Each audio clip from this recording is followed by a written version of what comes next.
What's up, you beautiful people? It's your host Flaffic as always, and today we're going to be taking a shot at a brand new series where I'm going to be theory crafting on leaders that don't quite exist yet.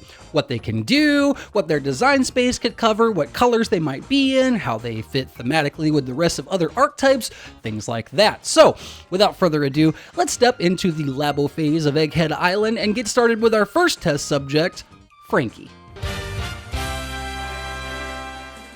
This is a leader that the One Piece TCG has been waiting on since its debut, and it's honestly a shame that he and Brook haven't got a leader treatment yet. But that's why I'm here to remedy that fact with 3 different treatments on what I think could be fun and thematic for Franky. Now, we've got a mono-colored leader, we've got a dual-colored leader, and we've got a leader that complements a pre-existing archetype. Before we get into the leaders though, I want to shout out Ultimate TCG Card Maker, which is what I use to make these cards.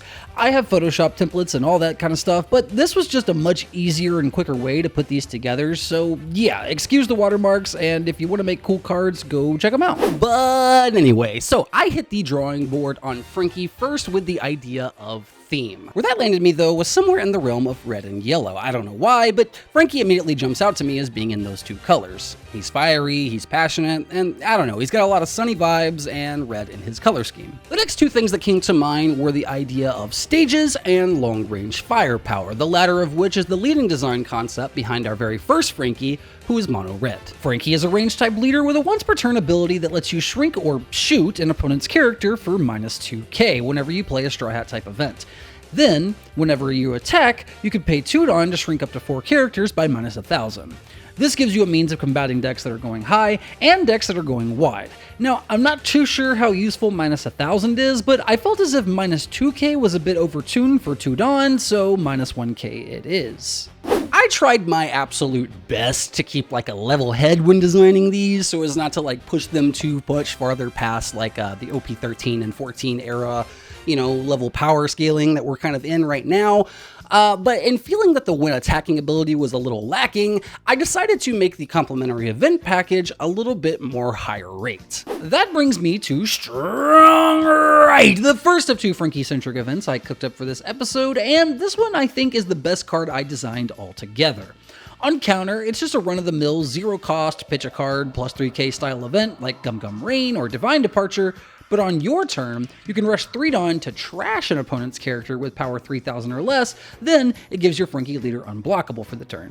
This is a card that helps you push through the line with your leader, while also complementing your leader ability to help clear characters off the board simultaneously. You pop the event, attack and activate the when attacking ability, and then you cast something like Mole Pistol, and that can threaten to clear their entire board given the proper setup. I didn't stop there, okay? With this event, you want to play it pre-combat. With our second event, I designed it to be played post-combat. Weapons Left is a 3-cost event that says give up to 2 of your opponent's characters -2000 power for the turn, then trash up to 2 of your opponent's characters with 0 power or less. On trigger though, you get to trash up to 1 character with 3000 power or less. Nifty. So, where Weapons Right is more focused on getting Franky's one big hit in, Weapons Left is more focused on shooting the opponent's board down, right?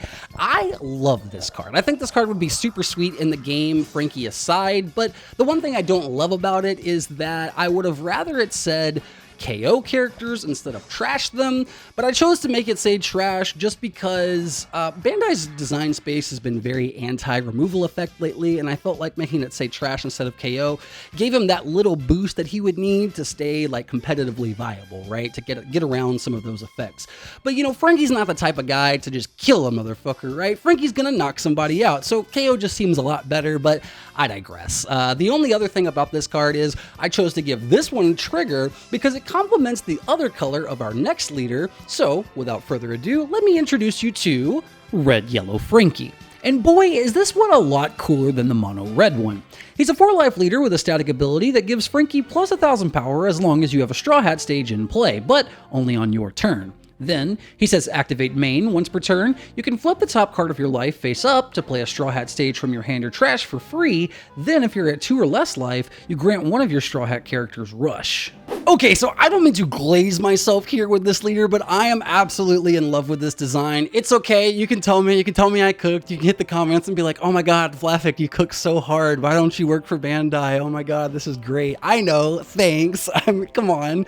It fits thematically with Franky as the shipwright of the Straw Hats, and it highlights his near constant support of his teammates. This leader plays a super aggressive game plan with the idea of being to swing with your leader as a 6k or more every turn, and then playing the rush game with your beefier, higher costed Straw Hats. But I know what you're thinking, okay? Before you get in the comments, I know what you're thinking, I know what you're gonna say. You're gonna say, Flaffic, you're so talented and sexy, how could you possibly have made this leader and make him work when all of our Straw Hat stages are so mid, right? They're all so bad.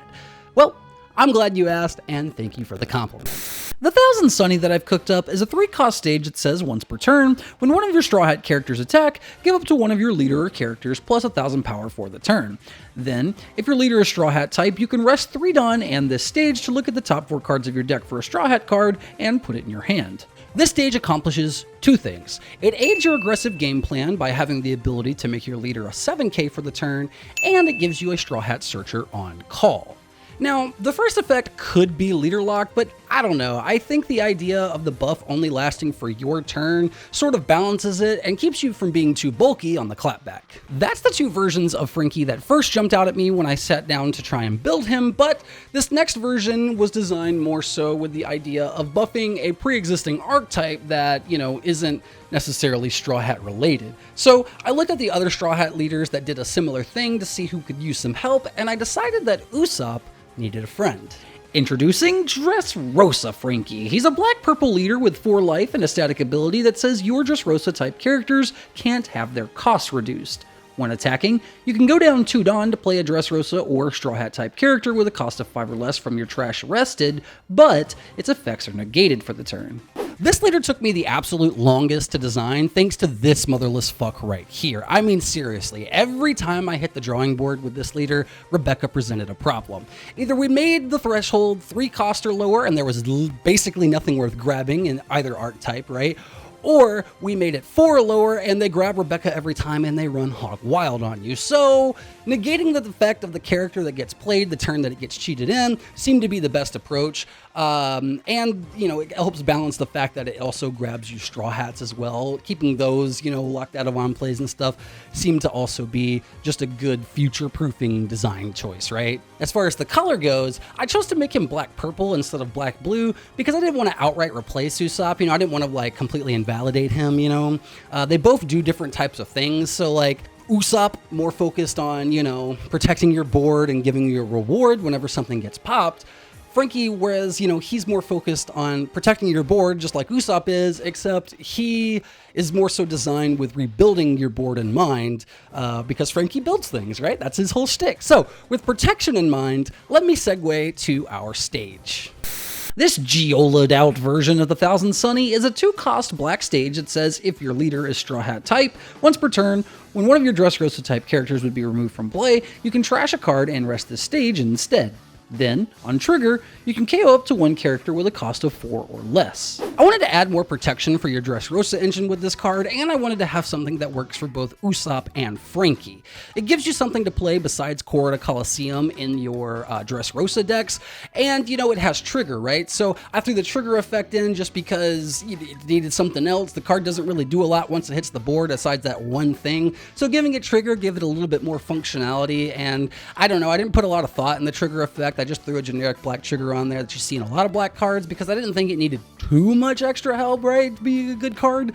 And because it has trigger and because it requires you to pitch a card, you can feasibly run heavy on both this and Korra Coliseum if you really wanted to, because when you don't want to see this stage, you can have it in life and it has trigger, right? When you don't want to see the Coliseum, you can pitch it to this stage and it's a win-win, right? So they sort of complement each other in that way, and I really like that about it. But that is all I've got for you today, folks. I think Franky is a super dope and very underappreciated Straw Hat, and I know he's a lot of people's favorites out there. If you're a big Franky fan, more power to you. This one's for you guys. And you know, we won't have to wait super long, right? OP14 just came out. We'll have Franky come OP15, and we'll know whether or not my design is too close or too far gone from Bandai's. Maybe they see this video and they're like, write that down, write that down. And if that's the case, start testing now. And if not, then hey, we'll see what happens in the future. But if you enjoyed what we cooked up in the present, I'd appreciate it if you give us a like and subscribe and do all the cool YouTube stuff. And if you hate my designs, if you want to just judge my shit-ass opinions and stuff, sound off in the comments. Or if you want to be nice and tell me, oh, you know, I think this is cool. Here's another idea. I would love to hear it, guys. I didn't cook up any characters for this video. That's something I left out. So if anybody's got some cool ideas, let's hear them, right? As always, this has been your host, Flaffic. We'll catch you next time on Flaffic's Fleet TCG.